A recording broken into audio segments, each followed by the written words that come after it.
Edad Moderna? Ay, ya va a empezar. O modernidad, tercer periodo de la historia de la humanidad, final del medioevo y la contemporaneidad. ¿Qué pasó o qué? No le pregunto. Fue una época de gigantes cambios políticos, sociales, económicos, culturales y científicos, que marcó un alejamiento del oscurantismo religioso que reinó durante la Edad Media en el Occidente. Como quien dice, se hicieron menos creyentes, pues.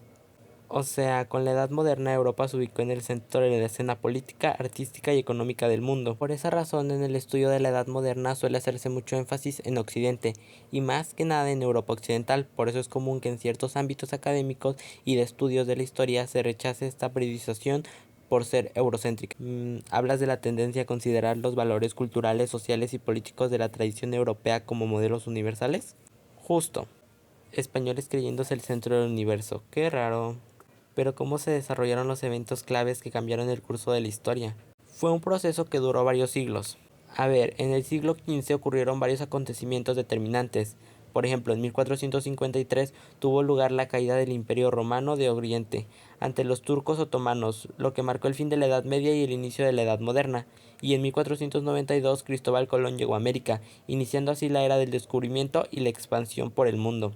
Colonización, desplazamiento de asentamientos nativos, tortura de inocentes, muerte de niños, esclavitud de poblaciones enteras, explotación de la tierra y los recursos naturales disponibles, discriminación, adoctrinación, contagio de múltiples enfermedades. ¿Ustedes prefieren pizza con piña o sin piña? Sin, con. Como sea, sigo. Durante el siglo XVI hubo grandes cambios y conflictos. En 1517, Martín Lutero dio inicio a la Reforma Protestante al publicar sus 95 tesis contra las prácticas de indulgencia de la Iglesia Católica. En 1588, la derrota de la Armada Invencible española a manos de la flota inglesa marcó un punto de inflexión en la hegemonía española, mientras que en el siglo XVIII, lleno de cambios intelectuales y sociales. En 1776 se publicó La riqueza de las naciones, de Adam Smith, considerado uno de los pilares del pensamiento económico moderno. En 1789 comenzó la Revolución Francesa, uno de los eventos más importantes de la historia, que marcó el fin del antiguo régimen y el inicio de la era contemporánea. A lo largo de este periodo también se desarrollaron importantes avances científicos y tecnológicos. En el siglo XVI, por ejemplo, Nicolás Copérnico propuso el modelo heliocéntrico del universo, rompiendo las concepciones geóntricas de la época. Ahora quiero pizza, queso o pepperoni. Queso. En el siglo XVII, Isaac Newton formuló las leyes de la física que sentaron la base para la ciencia moderna. Pero tengo entendido que en el ámbito cultural, la Edad Moderna también fue testigo del florecimiento de las artes y la literatura.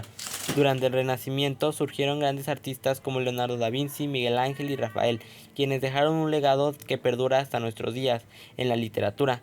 Destacaron figuras como William Shakespeare, considerado uno de los más grandes dramaturgos de todos los tiempos. Yo amo a Leonardo, su actuación en Titanic. Dios, siempre lloro. ¿Por qué, Rose? Ambos cambian en la tabla. ¿Por qué? Ese es DiCaprio. Él dijo Leonardo da Vinci, el pintor, anatomista, arquitecto, paleontólogo, botánico, escritor, escultor, filósofo, ingeniero, inventor, músico, poeta y urbanista. Igual DiCaprio es más guapo. Sí.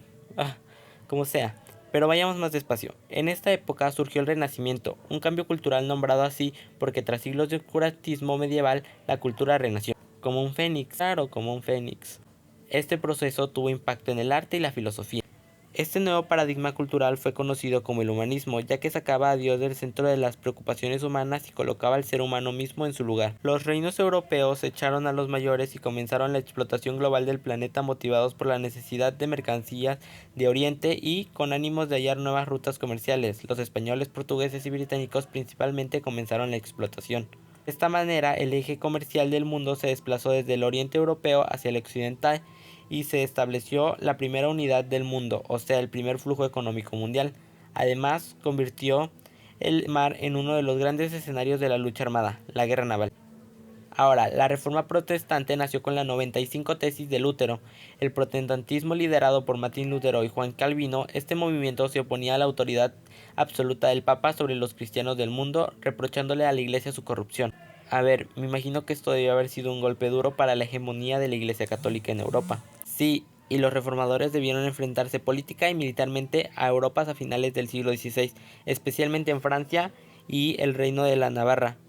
Allí se produjeron las llamadas guerras de religión entre católicos y hugonotes calvinistas, que a lo largo de sus 36 años de conflicto, de 1562 a 1598, cobraron la vida de entre 2 y 3 millones de personas. Queso, pepperoni. Queso. Ahora, también es bueno mencionar que durante la Edad Moderna fue el surgimiento de la ciencia y del método científico, lo que llevó a una revolución científica entre el siglo XVI y finales del siglo XVII.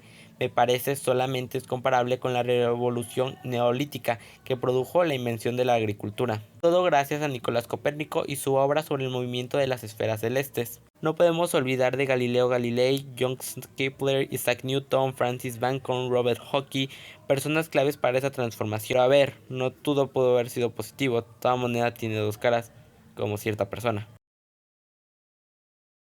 Sí, hubo un desequilibrio entre oferta y demanda de metales preciosos, como el oro y la plata. El gusto por estos va desde la época romana, de comercio europeo, India y China, como producto de la importancia para la clase alta, así como las especies y la seda. El comercio con Ausa aumentó desde la época de Marco Polo para Europa. Era importante ya que no tenía muchas cosas más de importancia para China, saldando la deuda con esto, llevando a la explotación atlántica de los árabes, de donde sacaron los europeos estos metales. Yo también sé algunas cosas, ¿saben? Pero ¿cómo terminó una etapa de tantas cosas buenas? Esta se ubica en la independencia estadounidense en 1776, o bien en la Revolución Francesa en 1789, o finales del siglo XVIII, dando paso a la edad contemporánea, que es la que vivimos en el presente. Creo que pediré sushi. Carajo.